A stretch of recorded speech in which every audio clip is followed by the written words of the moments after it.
Esto es La Entrevista con Raúl Valladares.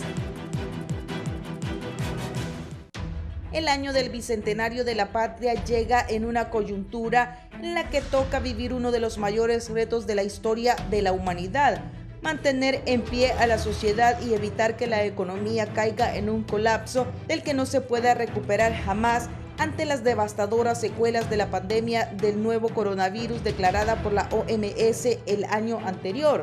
2021 puede ser visto desde otra perspectiva, y que la mejor barrera para evitar el contagio del COVID-19 está en nosotros mismos y siguen siendo las medidas de bioseguridad, el distanciamiento social y la higiene ante las limitaciones económicas y algunas debilidades demostradas en el manejo de la pandemia viral. En todo el mundo, en total de casos asciende a 84.800.000. Las personas recuperadas son 47.007.000 y las víctimas mortales ascienden a más de 1.840.000 personas. La región más golpeada es Latinoamérica y Estados Unidos, el país con más contagios, con más de 20 millones de casos y más de 350.000 muertes al domingo anterior por la tarde. La carrera por la vacuna la encabezan las mayores potencias mundiales: Estados Unidos, Inglaterra, Alemania, Francia, entre otros. A nivel de la región, Costa Rica, El Salvador y México han logrado hacerse de una cantidad de vacunas para el 20% de la población. Nicaragua se apresta a financiar sus propias instalaciones para producir la vacuna Sputnik V, mientras Honduras trata de abrir alternativas a las ofrecidas en la Organización Panamericana de la Salud y el mecanismo COVAX Facility. A inicios de diciembre, el Instituto Latinoamericano de Biotecnología, Mequinov, ubicado en Nicaragua, anunció que se prepara para producir en masa una vacuna contra el COVID-19, confirmó Rosario Murillo, vicepresidenta de la vecina nación. Honduras inaugura el 2021 a la espera del impacto de las fiestas de Navidad y de fin de año en la propagación y más muertes a causa del patógeno viral, y sin ánimo alguno de tener que volver a cerrar la economía como sucedió en agosto, como desde distintos ángulos han expuesto médicos reconocidos y el gremio empresarial. Sin embargo, antes de finalizar el mes, los centros asistenciales ya venían reportando una alza importante de casos del virus. Minustriajes aumentó la afluencia y positividad del mismo en un 40% de las pruebas que se realizaban a diario. El 29 de diciembre, el doctor Carlos Umaña, presidente de la Asociación de Médicos del Seguro Social de San Pedro Sula, señaló que el gobierno nos ha dado la oportunidad de salir respetando las normas, pero no lo hemos hecho. Hemos organizado muchas reuniones sociales y esto nos está pasando factura. En agosto y a finales de diciembre, el galeno sostuvo que cerrar la economía no es opción. Pese a que 2 días antes de cerrar el año, el Seguro Social confirmaba que 100 personas estaban internas, mientras algunos hospitales privados estaban en su máximo aforo para enfermos de COVID-19, presagiando el retorno a la circulación restringida de los primeros meses del año anterior. Para evitar un nuevo cierre, los expertos demandan tomar decisiones fundamentales como controlar las fiestas, sancionar el mal uso de mascarillas, mayor regulación de encuentros deportivos y concentraciones políticas para que el sistema de salud no colapse este mes de enero. De lo contrario, la única manera sería volvernos a confinar por dígitos. No queremos el cierre de la economía porque esto sería catastrófico, advierte Umaña.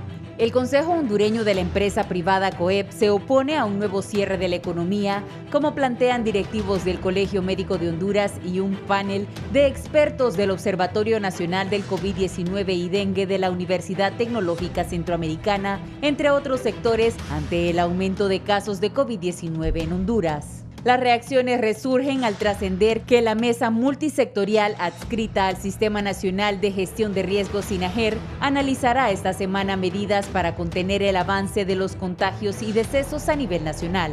Como telón de fondo está el sesgo de la contienda electoral y la reapertura de clases presenciales en escuelas, colegios, universidades públicas y privadas en condiciones de bioseguridad, lo que se estima sería el segundo semestre, dependiendo de la llegada de la vacuna y su rápida distribución, lo que aún constituye una enorme pregunta para el gobierno. Prevista en 7.4% en septiembre, 3 meses después, las predicciones para 2021 pasó a una caída económica de 9.5%, superando el 6.5% de 1960 por la huelga bananera, describió el presidente del Banco Central de Honduras, Wilfredo Cerrato, tras reunirse con sus pares de Centroamérica y República Dominicana el 19 de noviembre en Managua, Nicaragua.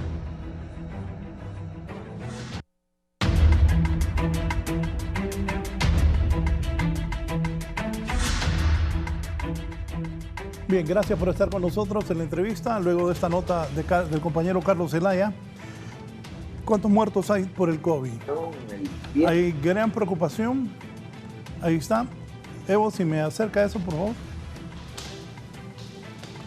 En Honduras, dice este mapa que tenemos aquí, que hay 225 nuevos casos, total de casos confirmados 225, nuevos fallecidos 7, nuevos recuperados no hay, y es lo que tenemos. La gente está preocupada por el rebrote que puede haber en el 2021. Por ratos pareciera que la gente cree que ya no hay COVID en Honduras. Eso no es cierto. Sigue matando personas, no solo aquí en Honduras, sino en el mundo. En Estados Unidos son miles los que mueren diariamente en el país más poderoso de la Tierra, producto del COVID-19. Actualiza esa tabla a ver si encontramos una con más datos. Pero qué mejor que expertos nos expliquen y nos indiquen qué es lo que hay que hacer para evitar más muertes y evitar esto. Voy a saludar a la doctora Elsa Palau, que está con nosotros, es infectóloga y una exministra de Salud Pública. Doctora, bienvenida, gracias. Imagina cómo está. Ellos tienen restricciones, aunque usted tenga un seguro médico muy bueno. Doctora Palau, buenos días, gracias. No es prioridad, usted no es prioridad. Aunque tenga un seguro, no es prioridad la prioridad. Lógico.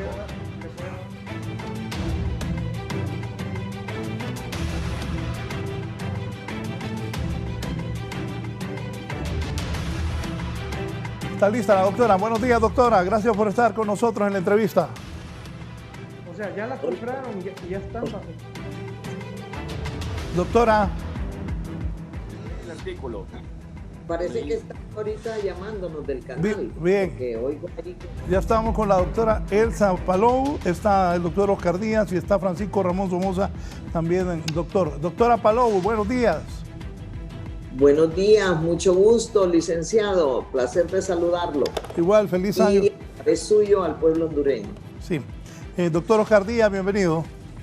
Buenos días, licenciado Valladares. Un saludo a su teleaudiencia esta mañana. Gracias, doctor Francisco Ramón Somoza, bienvenido. Buenos días, don Raúl Valladares, nuevamente con ustedes para poder colaborarles en la informática que hay en este momento por la grave crisis sanitaria que tenemos con el COVID. Feliz año nuevo para todos y ojalá que luchemos unidos para combatir lo que se viene. Bien, voy a empezar con la doctora Palau. Doctora, ¿qué se viene, doctora? ¿Cuál es la situación de Honduras en este momento con esto del COVID, del coronavirus? Bueno, miren, yo creo que el 2021 va a ser un año más complejo que el 2020 por lo siguiente. Tenemos las consecuencias de la pandemia y las consecuencias de los huracanes y la situación económica del país. Sabemos que la cantidad de casos en la segunda oleada al inicio de este año va a ser bastante grande como consecuencia de las fiestas navideñas, como consecuencia de los huracanes.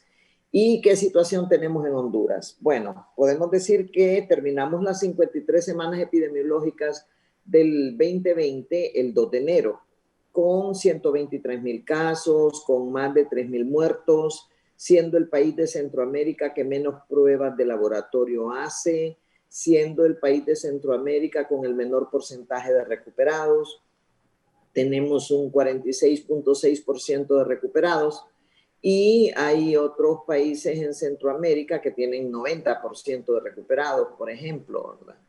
Y además de eso, estamos en una situación en donde los primeros días de enero se han hecho 600 pruebas, 500 pruebas, alrededor de 1,113 pruebas en promedio se hizo durante el año, y lo que necesitábamos hacer para conocer realmente la penetración del virus en el país era al menos 2.500, 3.000 pruebas al día. Eso nunca se pudo lograr. Luego estamos otra vez con los hospitales llenándose, quedándonos sin cupos en las ciudades más grandes, en Tegucigalpa, en San Pedro, con el agravante que ahora tenemos en prácticamente todas las cabeceras departamentales cantidades importantes de personas con COVID. Y en las ciudades más pobladas de los departamentos también. Hay un estudio que se hizo hace poco por parte de colegas de la universidad que se hizo en municipios en donde oficialmente no se reportan casos y se encontró que sí hay casos y que hay incidencias altas, cerca del 30-40%. Si nosotros vemos de las pocas pruebas que se están haciendo, qué porcentajes son positivas, anda cerca de 40% algunos días y cerca del 50% otros días. El Catarino, el Leonardo, el Hospital Escuela, el Tórax están quedándose sin cupos. Nunca se pudieron poner a funcionar todos los hospitales móviles. El problema que tuvimos con aquellas más de 100,000 pruebas que se echaron a perder. Entonces, para este año, para mí, con todo eso que acabo de decir de la pandemia, más el problema económico que se empeoró por los huracanes, 2021 va a ser un año complejo para Honduras y tenemos que tener, si hacemos lo mismo, los resultados van a seguir siendo los mismos. Entonces la población tiene que tomar conciencia de que tenemos que reforzar las medidas de bioseguridad y el Estado tiene que tomar conciencia que de alguna forma necesita poner a funcionar esos hospitales móviles, necesita hacer las pruebas, 2.000, 3.000 pruebas al día, y tiene que ver cómo abastece de insumos y personal la red de hospitales, mantener los triajes, enfatizar las brigadas, y sabemos que todo eso significa dinero, y que el dinero es precisamente lo que va a escasear este año. Entonces, por tanto, no va a ser un año fácil, lamentablemente, pero creo que podemos salir adelante si hacemos bien las cosas. Sí. ¿Qué piensa usted, doctor Oscar Díaz? Indudablemente que estamos ya enfrentando ese rebrote. Ha sido evidente en la carga de los diferentes hospitales del país en las últimas 4 semanas, que tuvimos ya un incremento significativo de los ingresos y por supuesto un incremento significativo de los pacientes que requieren ya cuidado intensivo o atención respiratoria artificial. Entonces todo eso, el mensaje es bastante claro, o sea, estamos con una realidad y con la cual no estamos lidiando todavía con las causas primarias, que es el compromiso de los pacientes en la comunidad. O sea, todavía seguimos a ciegas en cuanto a saber exactamente el nivel de extensión de la enfermedad en el país y todavía estamos muy atrás en la fila también en relación a la posibilidad de empezar a vacunar nuestra población, que ese es el otro elemento fundamental que en este momento deberíamos estar enfocando nuestros esfuerzos. Y para usted, doctor Francisco Somoza. La situación es grave porque la gente no ha logrado entender de manera absoluta que desde que comenzó la pandemia, los que estuvimos encargados de llevar mensajes de salud, el virus es extremadamente contagioso, el virus es agresivo y el problema es que tenemos una situación económica muy mal en el país debido a que los huracanes nos dejaron más golpeados, hay más desempleo, hay menos recursos y la gente se ha cuidado menos. Y entonces estamos teniendo una avalancha de personas, lo hablábamos con nuestros colegas, el doctor Valerio, el doctor Díaz, la doctora Palou, sobre cuando un paciente llega a cuidados intensivos, la cantidad de dinero que se invierte es enorme y la mortalidad es muy alta, probablemente 80% en los mejores hospitales del mundo. Entonces esto está grave y lo único que nos podría mejorar la situación es cuando tengamos vacunados por lo menos el 70% de la población, que es un tema que vamos a tocar ahora y le dije a la doctora Palou que me permitiera después, cuando tengamos el momento oportuno, explicarles cómo son las vacunas, porque la gente nos pregunta cuál es el problema de las vacunas, el temor a las vacunas y cómo son las vacunas. Eso lo podemos hablar después, pero estoy de acuerdo con la doctora Palou y el doctor Díaz que la situación del país es crítica, está más gente enferma y la avalancha en los hospitales se está viendo ya en todos los hospitales, en todo el país, empeorados por el fenómeno de los huracanes. la esperanza que tenemos es que nos vacunemos, porque una vez que se logre vacunar 70% de la población, la pandemia se va a poder controlar. Sí, lo que dice la doctora y lo que dicen ustedes, seguimos sin que hayan tantas pruebas. Hay mucho hondureño asintomático que está en la calle, muchos no sabemos si tenemos o no tenemos. ¿Qué hacer? También, ¿qué sugieren ustedes sobre los hospitales móviles? Porque hoy es 4 de enero y siguen sin funcionar. Doctora, usted fue ministra, ¿qué sugiere? Sí, yo sugiero que esos hospitales deben iniciar el funcionamiento lo más pronto posible y deberían ubicarse en los sitios donde sean más necesarios. Eso es de lógica, ¿verdad? Entonces, ¿dónde son los sitios que ahorita necesitamos ubicarlos? Para mí, tendrían que estar algunos de ellos en los sitios de desastre de los huracanes, donde se afectó infraestructura también sanitaria, y también deberíamos ubicarlos en los lugares que están teniendo mayor reporte de casos positivos. Y volvemos a lo mismo. ¿Cómo voy a saber los lugares que tienen más cantidad de casos si no estoy haciendo pruebas? Entonces, necesitamos mejorar lo de las pruebas para conocer realmente dónde está peor la situación, dónde hay más casos, y allí tendrían que ser ubicados.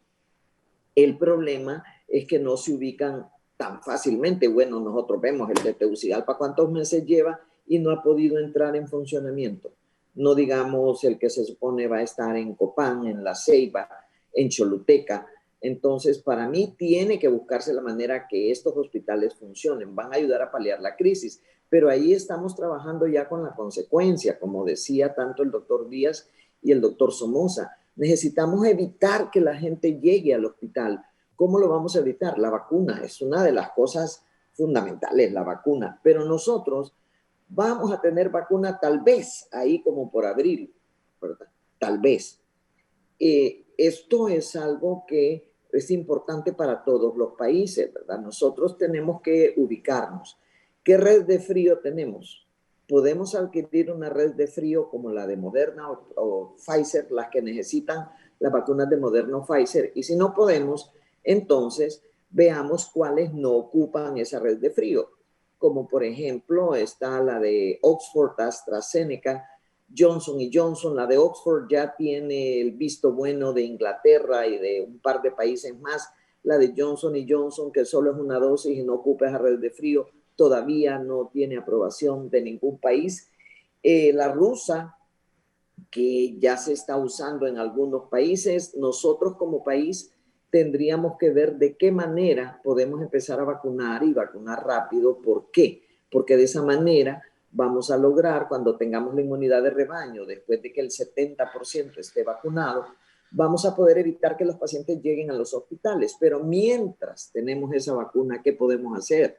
Medidas de bioseguridad están 100% probados como prevención. La vacuna como prevención, y también hay estudios en América Latina, hay más de 43 estudios observacionales, retrospectivos, aleatorizados, que nos dicen que algunos medicamentos como ivermectina podría funcionar en profilaxis también. Entonces, Honduras tiene que tomar decisiones en ese sentido. Una vez que el paciente llega a UCI, la mortalidad es altísima. Tenemos que tratar de evitar que llegue a hospitalizarse. ¿Con qué? Con manejo temprano. La detección del caso cuando todavía está en estadio 1, en enfermedad leve. Si uno da un manejo con enfoque multisistémico en esa etapa, uno evita la hospitalización. Ya hay varios trabajos publicados en ese sentido. Y el que está en el hospital, tratar de evitar con un tratamiento multisistémico que llegue a UCI, porque el que llega a UCI, en realidad, la mortalidad, como decía el doctor Somoza, anda alrededor del 80%. Enfoquémonos entonces en prevención, con medidas de bioseguridad, con vacuna, con esquemas de tratamiento temprano, con detección temprana, manejo temprano.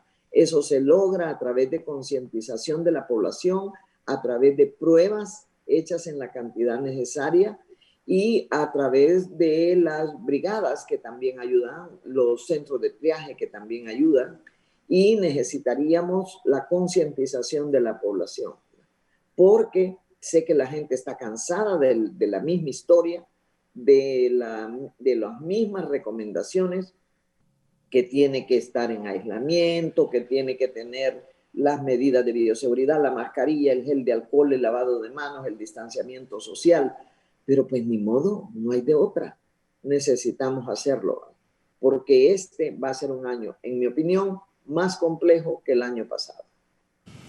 Doctor Díaz, y vamos por partes, seguimos sin pruebas. Los médicos siguen protestando que no tienen todo lo necesario. ¿Y qué aprender del año pasado para mejorar este año? Y más adelante vamos a hablar de la vacuna que, como dice la doctora, tal vez. Y eso tal vez en abril. Bueno, y los hospitales móviles siguen sin funcionar. Doctor Díaz. Yo creo que aquí es claro que el problema de la administración de los recursos es crucial y fundamental, y sobre todo en circunstancias donde la economía del país está tan afectada. Entonces, al final es de volver otra vez a los fundamentos de administración honrada de los recursos. Por eso es fundamental para que los recursos alcancen. De otra manera es imposible. Esta enfermedad genera costos de atención muy elevados, desde los procesos de equipamiento de bioseguridad del personal de salud, que actualmente, por ejemplo, eso ya empieza a ser un problema. Ya han ido disminuyendo, por así decirlo, los suministros de los equipos de bioseguridad. Y por otro lado, adicionalmente, la población no ha adquirido conciencia de que la enfermedad sigue siendo un problema en la población. Ustedes pudieron ver claramente durante las fiestas los locales comerciales abarrotados, las calles con circulación libre de las personas, e incluso algo que estamos viendo en este momento, que núcleos familiares completitos que estuvieron en las reuniones de familia para el 24 o 31 de diciembre, están llegando enfermos ya al hospital, todo el núcleo familiar, incluyendo las personas mayores de edad y por supuesto, gente en edad productiva. Entonces, al final de cuentas, todo esto genera mucho requerimiento de dinero. Y como bien señala la doctora Palou, ese dinero no es disponible, es escaso. El país está en una condición crítica. Tenemos que cambiar el enfoque. Por eso es importante, indudablemente, no podemos estar apostando todo a un solo enfoque, sino que tenemos que dirigir los recursos de manera racional en las diferentes etapas, pero priorizando, y esto es fundamental, priorizando el aspecto de prevención, que finalmente es más barato y que permite de alguna manera que el sistema de salud respire y no colapse. Sí, doctor, antes de ir con el doctor Francisco Somoza, voy a leer algo importante. Me escribe aquí un distinguido televidente. Saludos a los doctores, los comprendo que insisten en las pruebas porque son necesarias, pero no somos un país rico para estar haciendo tantas pruebas todo el tiempo. Lo importante es que todo el mundo ande con mascarilla, lavándose las manos y no andar en la calle en molotes cuando se presentan los síntomas. Ahí hay que hacer pruebas, pero hacer pruebas para hacerlas solo es negocio de laboratorios. Que enfrenten a la señal para que habiliten los hospitales móviles y los dedos que solo COI para que los otros hospitales puedan atender a la población en las enfermedades que se atienden antes, ahora no se están atendiendo. Y aquí nos mando un ejemplo, lo voy a poner, es que la gente no hace caso también. Esto ocurrió ayer en el estadio, miren esto. De verdad la gente cree que no hay COVID. Eddie, mira si lo pones en la pantalla. Esto ocurrió ayer en las afueras del Estadio Nacional y lo publica Diario El Heraldo. ¿Lo tenés, Eddie? Sí, entonces también es cierto que tenemos que ir lavándonos las manos y cuidándonos y que no hayan este tipo de casos de aglomeración de personas. La gente no va a los estadios, pero miren afuera cómo está. Miren eso, doctores. Doctor Somoza, lo escucho. Bueno, yo le quiero decir a la persona que escribe, acuérdese que si sale un joven en este grupo, mire usted, ese muchacho de 25 años, saludable, atlético, se puede contagiar del virus muy fácilmente. En los grupos como la facilidad de contagiarse es enorme, con la enorme afinidad que tiene este virus con el ser humano, con nuestros receptores. Este caballero va a su casa y va a contagiar a los mayores, a su familia, a sus hijos, a su esposa, a sus padres, qué sé yo, si vive con ellos. Y entonces las pruebas son necesarias, como dice el doctor Díaz y la doctora Palou, claramente son indispensables, porque ese muchacho probablemente no va a tener muchos síntomas, pero anda el virus. Y ese muchacho va a ir a su trabajo, en algún momento se va a quitar su máscara, en algún momento va a comer, en algún momento va a compartir con sus compañeros y los va a contagiar. La idea de las pruebas no estamos pensando, nosotros los médicos no andamos pensando en que un negocio, una empresa, no. Simplemente nos ayudan a testearnos. La gente, por ejemplo, se confunde. Nosotros sabemos que la prueba específica, la PCR-RT, que no ha sido fácil hacerla masivamente en Honduras, como dice la doctora Palou, quisiéramos hacer 3.000 a 3.500 diarias para tener la población bien estudiada y de esa manera evitar más contagios. Las otras pruebas son detección de anticuerpos, porque es una de las formas que el organismo responde generando inmunoglobulinas M y G. Y la otra es la detección de antígenos con hisopado, que son proteínas, partículas del virus que se detectan cuando el cuerpo choca tratando de defenderlo contra las injurias del virus. Son diferentes, son complementarias, no son suplementarias, son complementarias, pero obviamente la definitiva es la PCR-RT.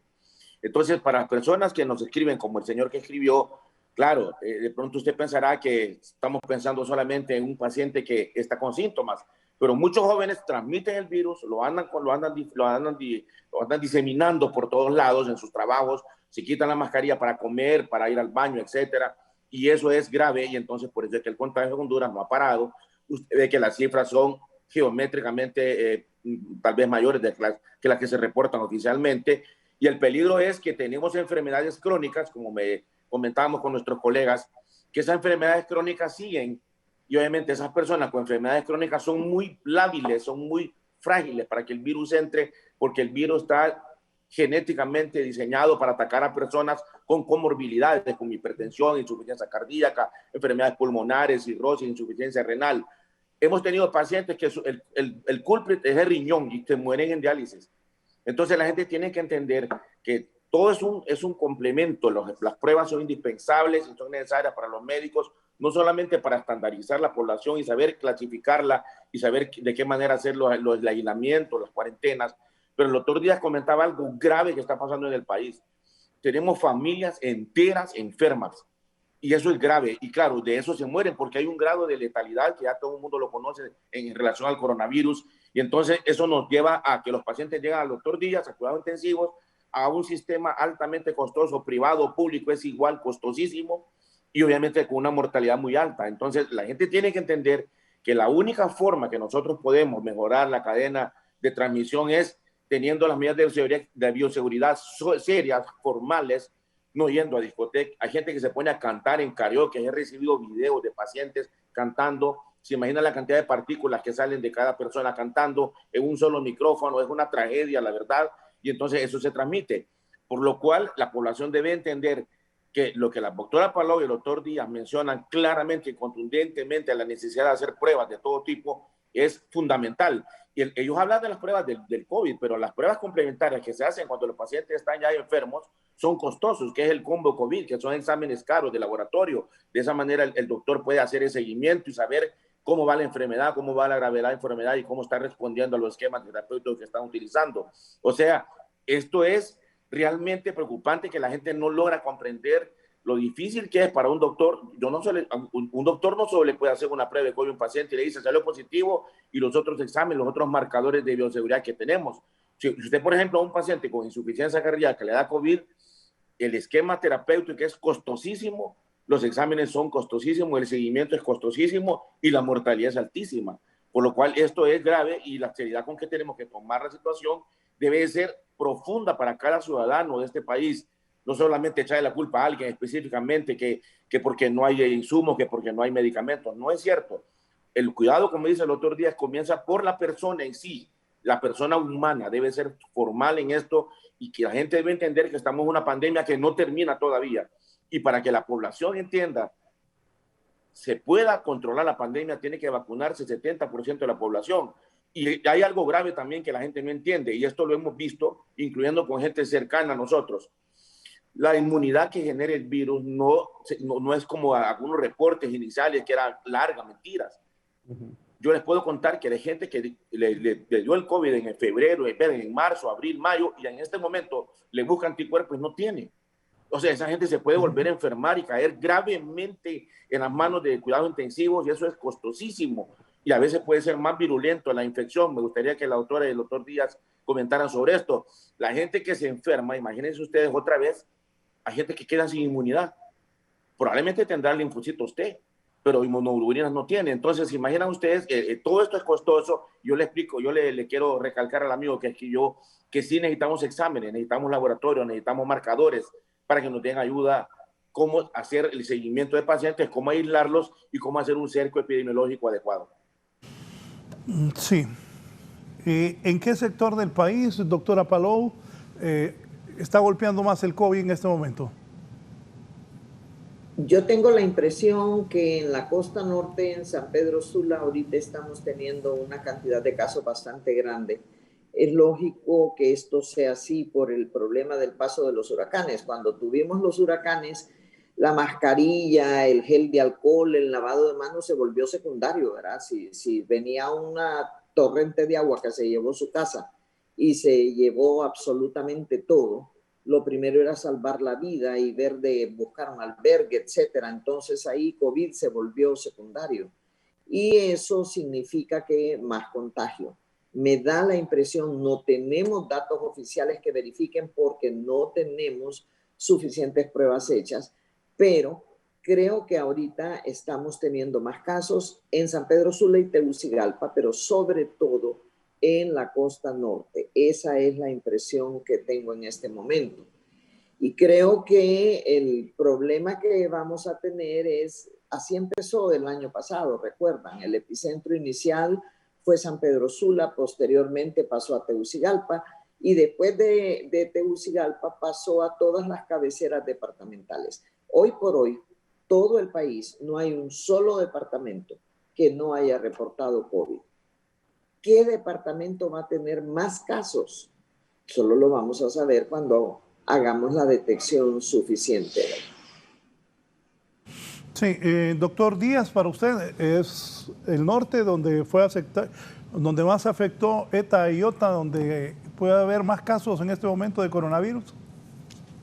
Sí, de hecho, si usted ve las cifras de hospitalización, sobre todo, que le puede servir como barómetro del comportamiento de la enfermedad en esta zona, para principios, digamos, del mes de noviembre, la situación en los hospitales era relativamente controlada, es decir, el número de ingresos era un número de ingresos razonable, incluso permitió abrir otras salas de hospitalización para otras enfermedades que atendemos comúnmente y se pudo redistribuir por un tiempo el personal de salud en cuanto a la atención de pacientes.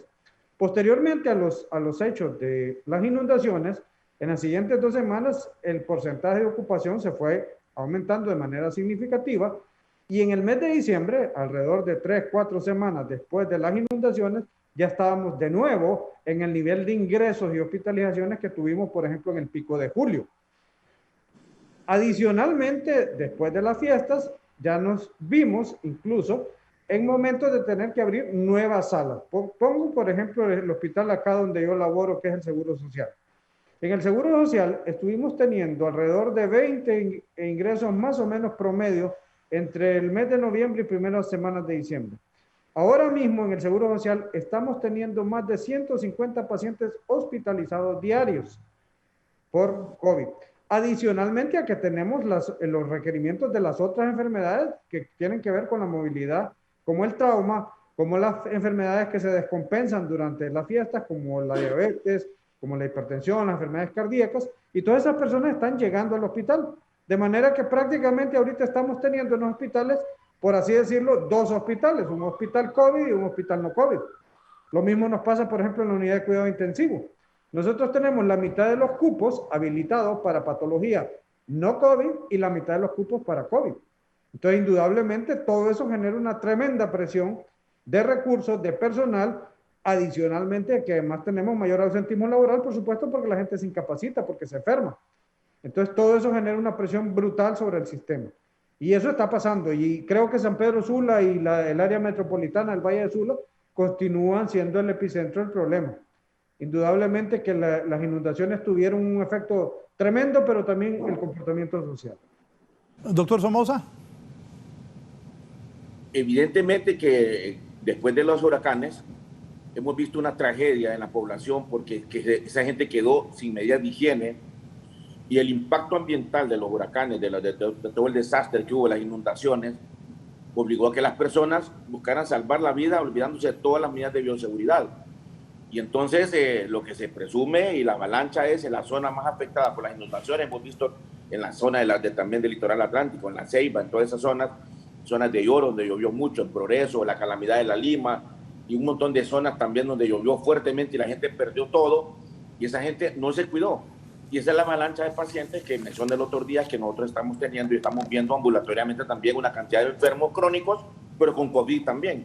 Nos toca ver gente con graves del corazón, del pulmón, de hipertensión, de diabetes, pero también tienen COVID. Entonces se imagina lo complejo que es manejar esos pacientes, y una de las preocupaciones grandes que tenemos todos los médicos es cuando los pacientes pasan de un nivel de atención ambulatoria a un nivel hospitalario, y ahí pasan a cuidados intensivos, donde los costos son extremadamente altos. Entonces, por eso a la población le seguimos insistiendo encarecidamente, primero, cuidarse, en todo lo posible aislarse en cuanto está enfermo, porque no puede ser que una persona también, esto es bien importante lo que quiero decirles, me parece terrible que una persona sepa que esté enfermo y vaya a una fiesta.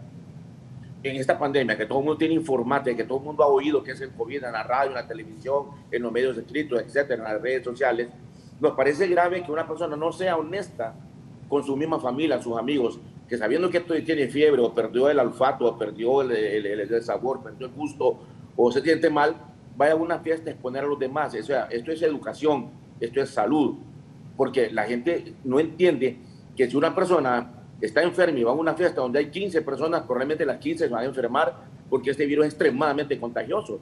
Entonces, todas estas medidas que son sencillas, pero obviamente eso nos evita caer en lo más grave, que llegar a las unidades de cuidados intensivos, por lo difícil que es. El manejo hospitalario de pacientes con COVID no es fácil, es complejo y es costoso, además de ello, y es complicado para nosotros los médicos también. Usted ve que hemos perdido médicos en la batalla contra este virus. Entonces, la idea es que la población se concientice. Y la otra cosa es que viene el capítulo, cuando se pueda disponer de la vacuna, la gente debe tener fe y confianza y la convicción de que vacunándose va a evitar, evitar que siga la pandemia activa como hasta ahora. Hay países donde, por ejemplo, la gente se pone a pelear si se van a vacunar, no se van a vacunar, y si quiere después tocamos ese tema y explicarles cómo actúan las vacunas. Sí, la gente que esté en los albergues, ¿qué recomendaciones le dan, doctora Palau? Las personas que están en los albergues, idealmente debería hacerse la prueba, al menos la prueba de antígeno a todos, porque acordémonos que hay casos sin síntomas. Entonces, todo mundo que está en un albergue debería de tener esa prueba. Y acordémonos que en los albergues no solo es COVID. Ahí también podemos tener problemas de influenza, ahí también podemos tener problemas de dengue, de diarreas, problemas de respiratorios de otro tipo que no sean COVID, problemas de infecciones de piel, y en áreas de inundaciones empezamos a tener otras patologías como hepatitis, la hepatitis A, como leptospirosis.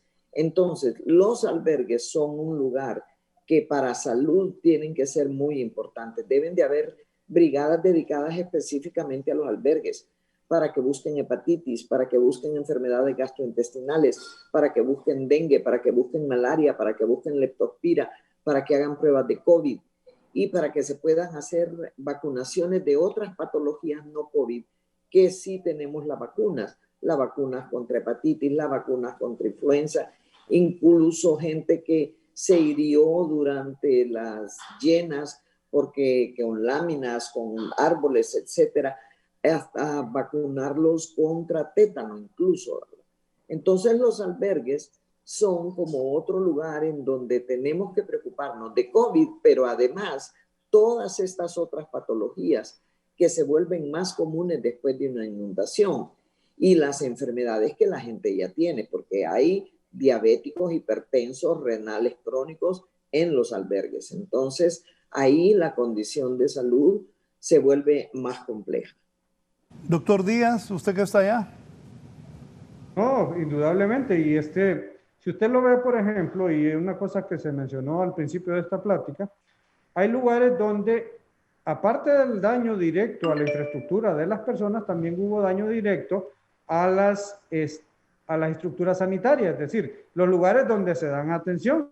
O sea, entonces, todo eso implica que hay que tener una infraestructura adicional para atender esas personas que han quedado. Digamos, San Pedro Sula, ahorita usted tiene todavía personas viviendo en la calle, literalmente, que están ahí sin ningún tipo de protección y que definitivamente constituyen personas con un alto riesgo de enfermarse. Entonces, las personas apenas están volviendo a sus hogares en este momento, en los sitios donde han podido rehabilitarse los accesos o las casas pudieron limpiar, etcétera.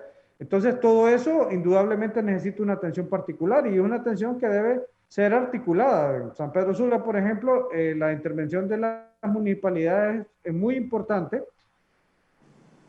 porque también no se puede centralizar totalmente la atención, tiene que haber una respuesta local y comunitaria al problema. ¿Usted qué dice, doctor Somoza? ¿Sus recomendaciones para la gente en los albergues? Yo pienso que lo que menciona la doctora Palou de testearlos, por eso le insisto a la gente, los exámenes son importantes porque de esa manera usted aísla a esa persona, la puede aislar a las personas que están contagiadas, buscar asistencia médica de inmediato y de esa manera entonces evitar la propagación del virus. En los albergues uno ve una tragedia completa, en los asilos de ancianos, en los albergues, donde hay un montón de enfermedades que convergen. Y entonces eso, las autoridades del gobierno, articuladas, como dice el doctor Díaz, todos los entes que están encargados de vigilar la salud, deben de redoblar sus esfuerzos, porque nos da tristeza ver en los bulevares para el aeropuerto, mire, para la Lima, para Progreso, usted ve todavía gente viviendo en casas de plástico. Da tristeza ver ese montón de gente. Este es un llamado también para el gobierno. Eso no debería de permitirse, debería de buscar la forma de solucionar eso y buscar algunos sitios donde poderlos trasladar a esas personas en lugares donde no estén en un bulevar durmiendo niñas, mujeres embarazadas, ancianos, que es una tragedia. Esto sí es fundamental que las personas encargadas, obviamente, de esto tienen que buscar una solución, porque la verdad es que no es sano para nuestro país que viene gente y ve ese montón de gente que todavía, como dice el otro día, están en las orillas de la calle, están en los bulevares. Hay calles todavía que están invadidas de esa gente con casas de plástico, de cartones, que es una tragedia, esa es una tragedia terrible. Entonces, eso tenemos que buscar la forma de hacer un esfuerzo enorme con los agentes internacionales que nos ayuden, porque sí, la verdad es que nos da mucha tristeza. Me ha tocado ir a la Lima, al hospital de la Lima, hacer algunas intervenciones y he visto la gente viviendo en la calle, en las orillas de los bulevares, con una situación infrahumana porque no tienen servicios públicos. ¿Se imaginan ustedes cuánta gente se puede morir ahí? Eso genera un subregistro, a gente que se muere sin ni siquiera tener atención médica. Entonces, lo que son albergues, asilos de ancianos y situaciones en pacientes que están catalogados como miseria completa porque están viviendo en la calle sin servicios públicos, se debe de redoblar el esfuerzo de atenderlos, de buscar cómo trasladarlos a zonas más seguras, con mejor bioseguridad y examinarlos, porque la verdad es que sí están viviendo una tragedia terrible que obviamente tenemos que compadecernos de ellos y ver cómo todos de una u otra forma colaborar para que la gente pueda ser trasladada a sitios seguros y estudiarlos, porque es imposible que esas personas que han estado ahí no estén enfermas. Lo más seguro, todo el mundo está enfermo, todo el mundo está contagiado y obviamente cada día hasta contagian más personas porque llegan personas ahí a cohabitar en esos sitios que son inadecuados realmente. Sí, permítanme, solo voy a hacer una pausa comercial para continuar hablando con mis distinguidos invitados de esta mañana. El Congreso de Estados Unidos asumió sus funciones el domingo en medio de un ambiente expectante por la definición de la mayoría en el Senado y por la promesa de una sesión agitada el próximo miércoles en la que se sellará la victoria del presidente electo Joe Biden. Más femenina y diversa que nunca, la Cámara de Representantes, dominada por los demócratas, se volvió a reunir para la juramentación de sus integrantes, todo bajo un protocolo sanitario reforzado. En la Cámara de Representantes, Nancy Pelosi, de 80 años, fue reelegida como presidenta en lo que será, según adelantó, su último periodo. con 216 votos a favor y 208 en contra, Pelosi se aseguró suficientes votos para mantenerse en el puesto de presidenta de la Cámara de Representantes, para que el que fue elegido en 2019 y que coloca a quien la ocupa como tercero en la línea de sucesión presidencial por detrás del vicepresidente. Pelosi, que también ejerció este cargo entre 2007 y 2011, se mantuvo durante la votación sentada en su escaño en silencio, aunque se asentía o sonreía cada vez que algún compañero de bancada votaba por ella a viva voz. Para 11 Noticias, Raúl Valladares.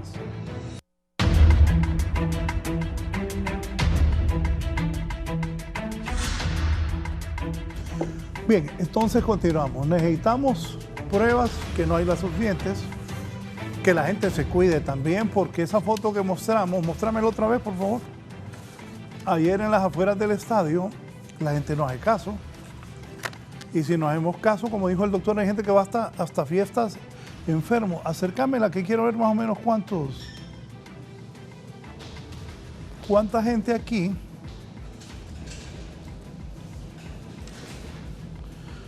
Mire, 1, 2, estoy viendo la foto donde van 2 muchachos de camisa blanca. 1, 2, ellos no llevan mascarilla. El que vaya atrás tampoco lleva mascarilla. El que se va tocando la cabeza, ese sí. El de allá atrás, abajo del león, tampoco lleva mascarilla, ni el que está a la ni los 3 que están a la izquierda. Y aquí, 1, 2, 3, 4, 5, 6, 7, 8, 9, 10, 11, 12. La gente no se cuida.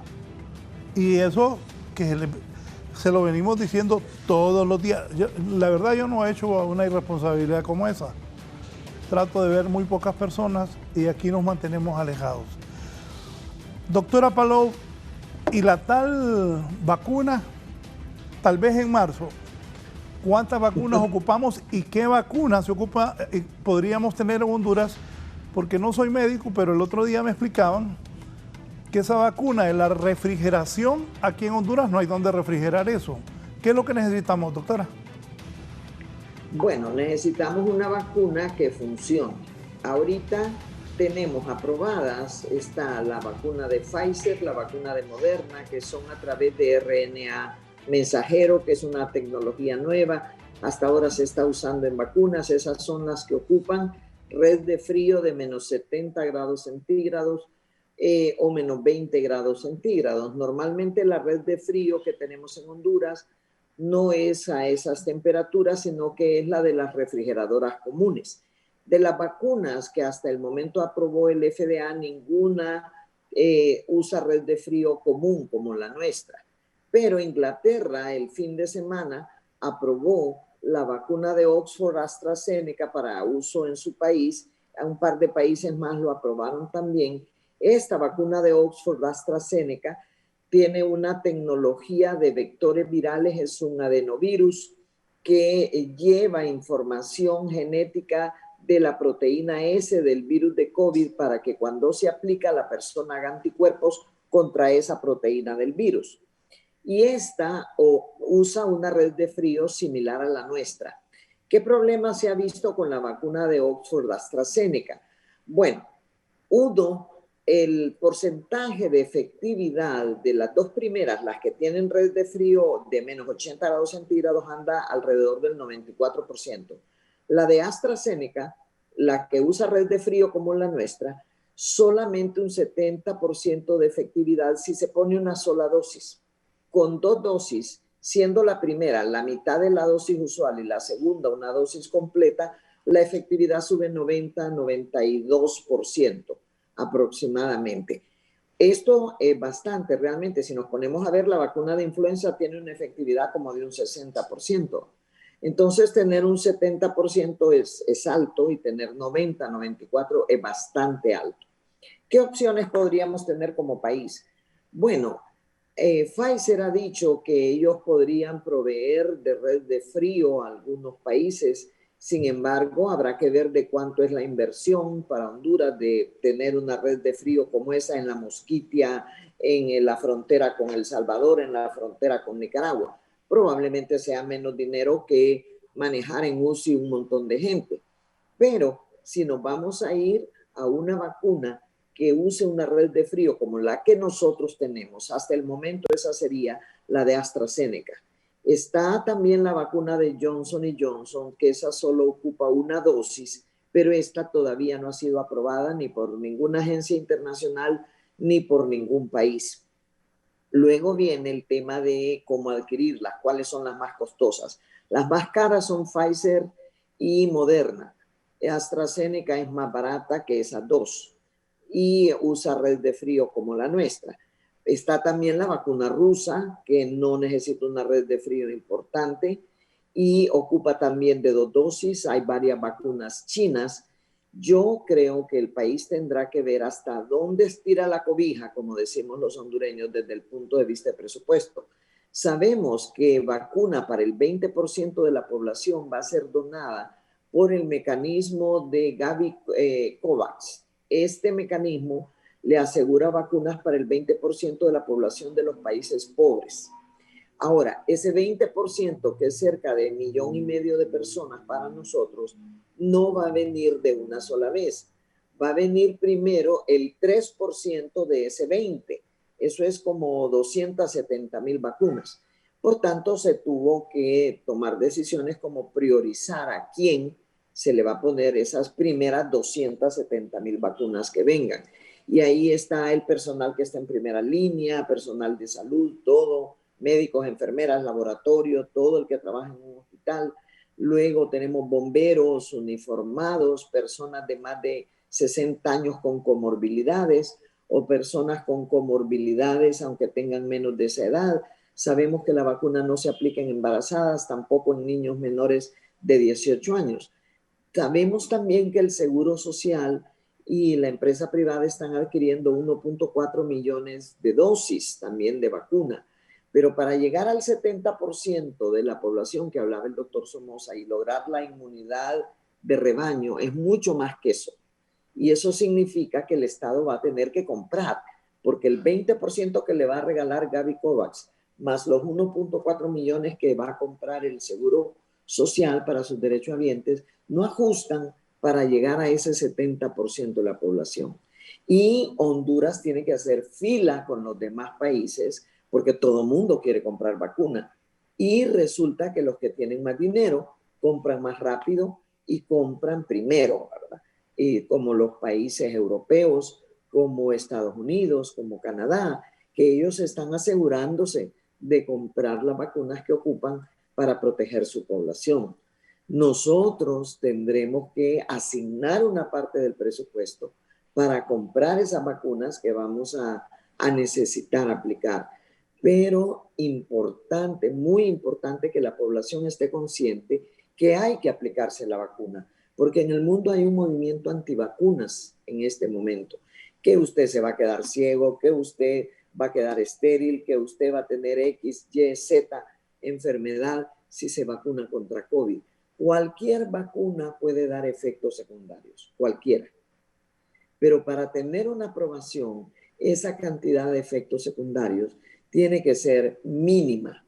Por eso se tardan tanto en aprobar las vacunas, porque hay que ver que sean seguras, que sean efectivas, que no den mucho efecto secundario. Pero que va a haber algún efecto, sí, en muy pocas personas. Sin embargo, ¿qué es peor? Eso, efectos secundarios que en general son leves, habrá 1 en 100,000 que pueda tener un efecto adverso más severo. Y para eso hay vigilancia mientras la vacuna se aplica. Así es con todas las vacunas. Se vigila quién se complica y de qué se complica y se reporta. Pero si no nos vacunamos, vamos a seguir con este problema por años, ¿verdad? No por meses, por años. Entonces, es importante que la gente se concientice que sí nos tenemos que vacunar. Y el país tiene que buscar una vacuna que sea segura, que sea eficaz, que sea accesible en cuanto a precio y en cuanto a red de frío disponible. Doctor Oscar Díaz, ¿qué piensa de la vacuna usted? Indudablemente que esa va a ser la solución en el mediano plazo. Aquí el criterio de oportunidad es el que tenemos que enfatizar, la importancia de que la gestión sea efectiva y rápida. Es decir, si usted, por ejemplo, espera el mecanismo Gavi-Covax, usted va a empezar a vacunar personas probablemente en el segundo semestre de este año y va a necesitar bastante tiempo en alcanzar ese porcentaje de población vacunada. Entonces, indudablemente que nos toca hacer un esfuerzo económico para poder adquirir de una forma más expedita estas vacunas. Pongo un ejemplo. Aquí nomás en la región, Costa Rica hace 2 meses no tenía una cadena de frío para temperaturas elevadas. En Costa Rica, a este momento, por ejemplo, ellos ya aplicaron rápidamente, digamos, medidas administrativas y tienen ya en este momento 2 grupos de riesgo en un plan de vacunación. El grupo de riesgo de los trabajadores de la salud que ya están siendo vacunados y además la población mayor que está confinada. Y ellos ya tienen un plan de vacunación ya en marcha. Nosotros ni siquiera hemos empezado, o sea, la vacuna que se va a adquirir, que como bien señala la doctora Palou, es la de AstraZeneca Oxford por las condiciones de refrigeración, apenas tiene unos pocos días de haber tenido aprobación de la autoridad regulatoria en el Reino Unido. Entonces eso significa que nosotros, si por ejemplo yo tengo ahorita $1 millón y digo voy a comprar estas vacunas, tengo que irme a poner a la fila de los otros proveedores. Les comentaba, por ejemplo, a los colegas hoy esta mañana que Canadá, Estados Unidos, Australia, tienen ya aseguradas hasta 5 veces las dosis que ocupan para toda su población, ya comprada. Y nosotros apenas vamos a iniciar el proceso. Entonces, en términos prácticos, ¿cuándo vamos a estar teniendo estas vacunas? Entonces, esto es un punto que hay que poner manos a la obra ya en este momento. Sí, doctor Somoza, ¿usted qué piensa? ¿Cómo manejarse esto de la vacuna? Es fundamental que la gente se vacune. Y lo que mencionaba la doctora, la gente se anda preocupando por cuestiones realmente que los efectos colaterales. Y los 3 tipos de vacuna, como se ha diseñado, una es la ARN, otra es a partir de virus atenuados y otra de proteínas, que son los 3 tipos de vacunas que hay. Hay países que la tienen. Les contaba que ayer conversaba con unos cardiólogos de Argentina por un trabajo científico que estamos haciéndolo. Y ellos ya tienen la vacuna rusa, por ejemplo, y tienen la vacuna de Pfizer también, y tienen negociada la AstraZeneca. AstraZeneca va a producir 3.000 millones. 3.000 millones de vacunas, imagínense. La mayoría de las vacunas van a necesitar 2 dosis, que esto es importante también. No es bueno que la gente piense que se va a vacunar una vez y que no. Solo Johnson & Johnson está diseñando una vacuna para una sola vez. De ahí todas son 2 dosis. La red de frío, el otro día menciona, imagínense, Costa Rica está pero muy adelante de nosotros en su sistema de salud. Tienen un sistema único, que hemos hablado de ese tema también, un sistema único. Y ellos ya están preparándose, ya empezaron. Me da gusto que Costa Rica ya empezó a vacunar a su gente. En América hay países que ya comenzaron. Cuba, uno de los que ya comenzó, usa la vacuna rusa. Argentina ya comenzó también.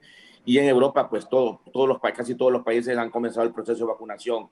La población debe entender que el organismo, nuestro cuerpo, se defiende contra gérmenes externos produciendo macrófagos que después esos son los que liberan los antígenos de los virus y detectamos las pruebas, los linfocitos que son los linfocitos B que generalmente son los que producen las células de la IgG, IgM y después los linfocitos T que son la memoria. Entonces nosotros que las vacunas buscan que el organismo produzca anticuerpos y memoria para atacar a esos virus. Y yo les voy a decir un comentario de Bill Gates. Mire, este caballero leí anoche precisamente un comentario que él hacía que en este año que se pudieron sacar estas vacunas tan rápido, es un logro de la humanidad enorme porque no se había generado una vacuna. Imagínense que hay enfermedades que no tienen vacunas. Hay enfermedades antiguas, virales, que no tienen vacunas, como el SIDA, por ejemplo. Entonces, se ha unido la humanidad. La verdad es que la humanidad tuvo que unirse, todo el mundo, para poder crear estas vacunas. Y hay varias compañías que tienen vacunas y varios países han hecho esfuerzos. Rusia, China, y bueno, ustedes ven Estados Unidos, Inglaterra.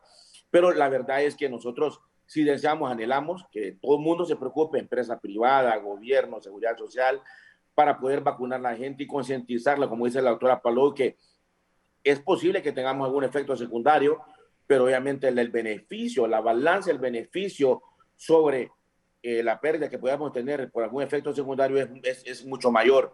Y recordemos, somos un país pobre. enfermo crónicamente de otras enfermedades endémicas. Y entonces, ¿se imaginan ustedes si logramos controlar la pandemia de coronavirus? Eso va a ser fortalecer la situación del país, la economía se va a fortalecer, se va a mejorar todo, porque obviamente va el gasto en salud es enorme pensando en coronavirus solamente y no digamos pensando en otras enfermedades que tenemos de antaño. Entonces, es mandatorio que la gente comprenda que es necesario vacunarse, independientemente de lo que podamos obtener nosotros en Honduras. Obviamente, en Honduras se ha negociado la vacuna AstraZeneca, pero Nicaragua va a usar la vacuna de Rusia, tengo entendido, y una de China, y otros países están haciendo lo mismo. Cuba ya está usando la de Rusia. Entonces, yo lo que les digo a la población general, a la gente que se tenga la conciencia de que vacunándose vamos a lograr detener la pandemia, y obviamente la economía tiene que mejorar, obviamente, porque el destino de fondos para tratar este virus ha sido enorme, el esfuerzo ha sido enorme, y obviamente seguirá siendo así si no logramos controlar la pandemia. Entonces es algo que es sí o sí. Deberíamos todos los hondureños concientizarnos de que hay que tener la prioridad, que cuando tengamos disponible la vacuna, lo hagamos. Y hay una cosa, les quiero comentar un detalle, de que aunque usted tenga un seguro médico bueno, o sea, en dólares, un seguro de médico, en otros países no lo aceptan porque usted es extranjero. Ellos están priorizando, como dice el doctor Díaz, a su población. Ellos han hecho un tamizaje absoluto de su población, como Costa Rica, que son el personal de salud, obviamente en primera línea, y la gente con comorbilidades y la gente mayor, y así van estratificándolo hasta lograr vacunar a toda la gente. Por lo cual no es que la vacuna viene y que todo el mundo se la va a poder poner, sino que obviamente se debe priorizar según las necesidades de los grupos de población. Así que esta mañana lo más importante es que la gente entienda que hay 3 tipos de vacunas, todas están funcionando porque han pasado la fase 3 de investigación, y obviamente al obtenerlas no debemos de dudar en ningún momento vacunar a todo el mundo. Miren, en Inglaterra se vacunó una persona bien mayor, de 90 y pico, de 80 y pico de años, en Estados Unidos también una de 91 años, entonces por lo cual debe tener la gente la conciencia de que esa campaña antivacuna, como mencionó la doctora Palou, es una campaña yo creo que no adecuada, y nosotros no podemos hacer eco a eso, sino que más bien al contrario, seguir educando a la población de que conserve las medidas de bioseguridad, que conserve la disciplina para evitar más contagios y más tragedias en nuestro país, más muertes, y obviamente al tener la vacuna, utilizarla. Sí, permítame, voy a hacer una pausa para seguir hablando de esto, porque como lo decían, hay que ver cómo van a conseguir la vacuna también, cuál es la estrategia que tiene el gobierno de la República, porque se ocupan varios millones de vacunas y hemos tenido problemas con las pruebas. ¿Cómo va a ser con las vacunas? Después de la pausa, sigo con mis distinguidos invitados hablando de este tema del coronavirus.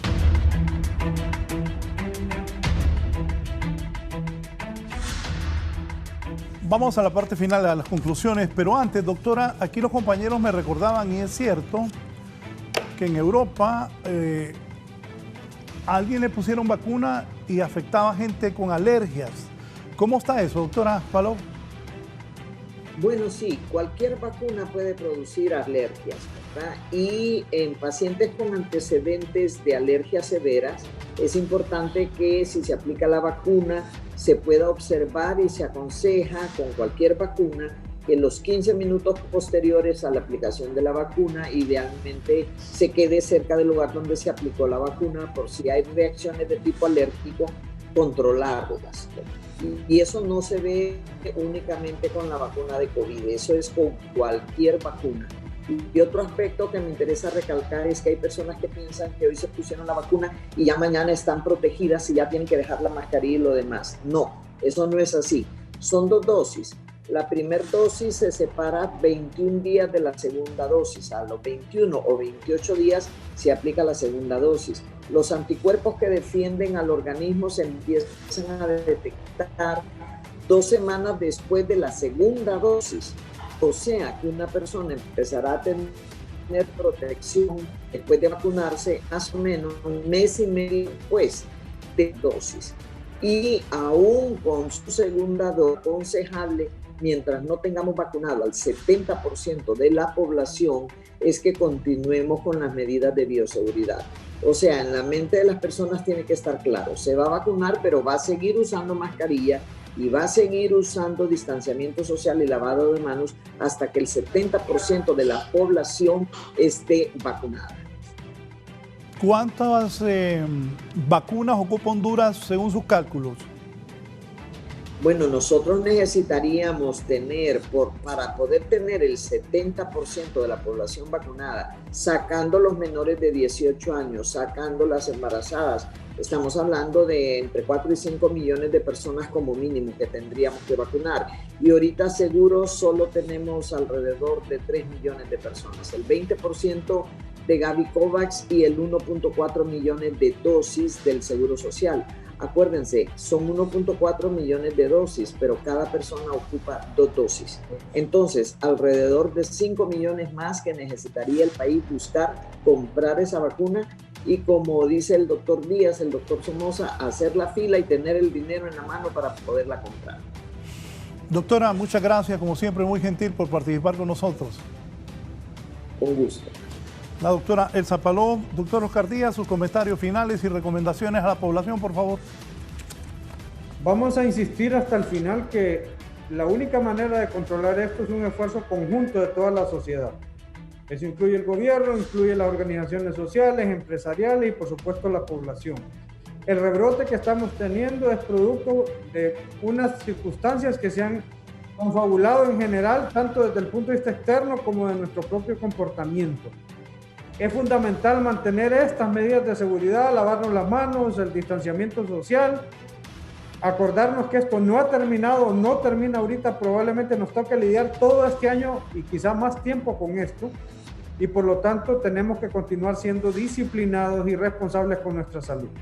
Gracias. Muchas gracias al doctor Oscar Díaz y cierro con el doctor Francisco Ramón Somoza. Doctor, gracias por su participación, sus comentarios, recomendaciones a la población que está pendiente. El coronavirus sigue en Honduras, sigue infectándose gente, siguen matando gente y todavía no tenemos vacuna. Doctor Somoza. Insistimos, las medidas de bioseguridad no podemos olvidarlas. Esa es una tragedia y seguirá extendiéndose la pandemia. 2, evitemos contagiar nuestra familia siendo más responsables. 3, tenemos que ser honestos. Cuando tengamos algún síntoma, algún problema, no contagiar a nuestro compañero de trabajo, a nuestras familias, a nuestro cónyuge, etcétera, porque eso es una tragedia. 4, importante, no hay una varita mágica, no hay en este momento un solo medicamento que diga este medicamento cura el coronavirus y la gente se lo toma y ya se curó. Mentiras. Todo está a prueba, ensayo, error y acierto. Y hay trabajos a doble ciego que se están haciendo, hay muchos ensayos observacionales, pero no hay una varita mágica por la cual la gente no se debe de confiar.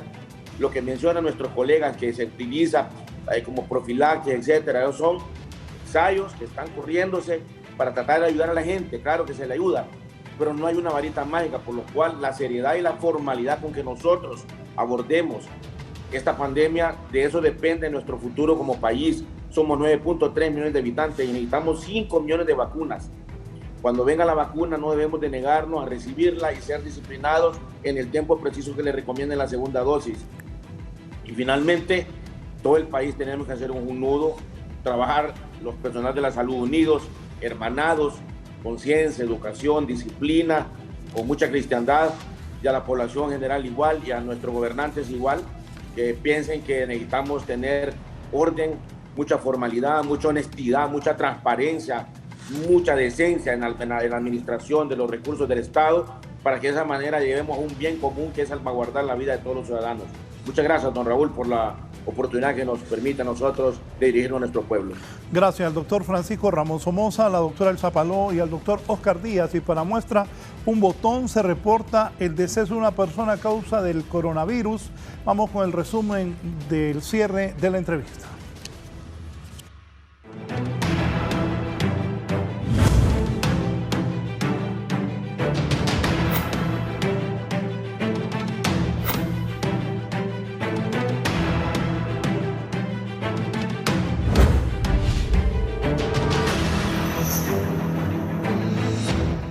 Siguen las muertes por coronavirus. Desgraciadamente, Gisela Calix nos informa.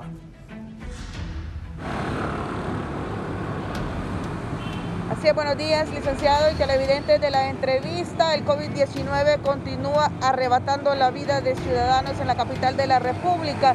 Una muerte por esta causa se reporta en el Instituto Hondureño de Seguridad Social. Para que nos amplíe esta información, me acompaña Ana Lourdes Barrientos. Ella es portavoz de esta institución. Muy buenos días. Muy buenos días. Sí, el reporte para hoy 4 de enero es una persona fallecida, un adulto mayor de 86 años, con patologías de base, sexo masculino. Continuamos con los varones que están llegando aquí al hospital. Pues el año pasado el reporte que los varones fueron la mayor cantidad de fallecidos a causa del COVID-19. ¿La ocupación en salas? Tenemos 63 pacientes en las salas COVID, 6 en la unidad de cuidados críticos COVID y tenemos 199 pacientes en otras áreas con otras patologías no vinculadas al COVID-19. ¿Cómo está la afluencia de personas que buscan atención en cuanto al COVID-19, tanto aquí en el Hospital de Especialidades como en otras clínicas periféricas? Bueno, casi siempre después de un largo feriado, pues siempre hay mucha gente buscando atención médica en los centros asistenciales de salud. Y aquí el hospital pues amaneció igual, con una muy buena afluencia de pacientes buscando atención médica. Bien, muchas gracias. Ana Lourdes Barrientos, portavoz del Instituto Hondureño de Seguridad Social. Y ampliaremos esta información en próximas emisiones de 11 Noticias. De momento yo vuelvo con usted al estudio de la entrevista. Buenos días. Un muerto por coronavirus en el Seguro Social. ¿Qué pasa en el Progreso y en los hospitales de San Pedro? Oigan bien, no hay cupos para personas que están enfermas de coronavirus, nos dice Shirley Martínez.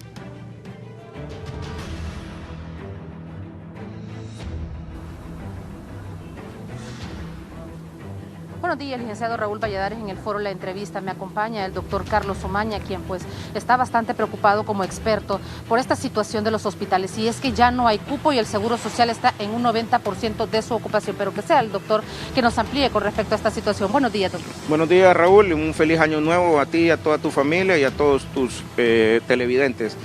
Efectivamente, no tenemos cupo. Ayer fue un fin de semana que terminó con una tragedia epidemiológica para la zona norte. Tanto el Hospital de Progreso, Catarino Rivas, Leonardo Martínez y el Seguro Social están prácticamente colapsados. No hay cupo, con excepción del Seguro Social, unos cuantos. El resto hay pacientes en espera para ser ingresados a las diferentes salas COVID. Doctor, ustedes ya tuvieron una dificultad para trasladar a un galeno. Así es, efectivamente, estuvimos hasta la 1 de la mañana de amanecer ayer tratando de mover un médico porque no había cupo en ningún lugar y tenemos 5 delicados y 4 en supervisión en casa a la espera de un cupo en los hospitales. Esto quiere decir que las personas del sistema sanitario ya están compitiendo por cupos en la población, con la población hondureña, y esto es grave. Era lo que presagiábamos, solo que la situación se dio 2 semanas antes. ¿Por qué? Porque la gente se desenfrenó en las fiestas navideñas y además, yo voy a serle honesto, yo no sé si esa cepa anda ya, la nueva, porque en 3 semanas prácticamente se nos han quintuplicado los casos y es exagerado el nivel de propagación que hemos tenido en estas fiestas de fin de año. Contundente las palabras del doctor Carlos Omaña con respecto a que no solamente San Pedro Sula ha quedado sin cupo, sino también ya el Hospital del Progreso Lloro. Desde la zona norte del país, retorno con ustedes al foro La Entrevista. Buenos días. Buenos días, Shirley y Carlos Omaña, a quien saludo a la distancia. El doctor ha sido claro. La gente no hace caso y esa foto que mostré ayer en el estadio, o sea, todos tenemos pasión por el fútbol, pero hay que cuidarse, hombre. No. Ese carnaval de la ultrafiel en las afueras del estadio, delicado, lo explicaron los 3 doctores. Carlos Omaña dice que no hay cupos en Progreso y en San Pedro Sula en los hospitales. El coronavirus, acabamos de reportar una muerte más en el Seguro Social, cuídese. Hay que cuidarse del coronavirus, no tenemos vacuna todavía y lo que hay que hacer es lavarse las manos, mantener la distancia y evitar acercarse a la gente y contagiarse.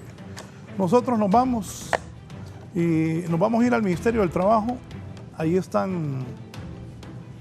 hay mucha gente pidiendo que les calculen las prestaciones. Será un año difícil este 2021.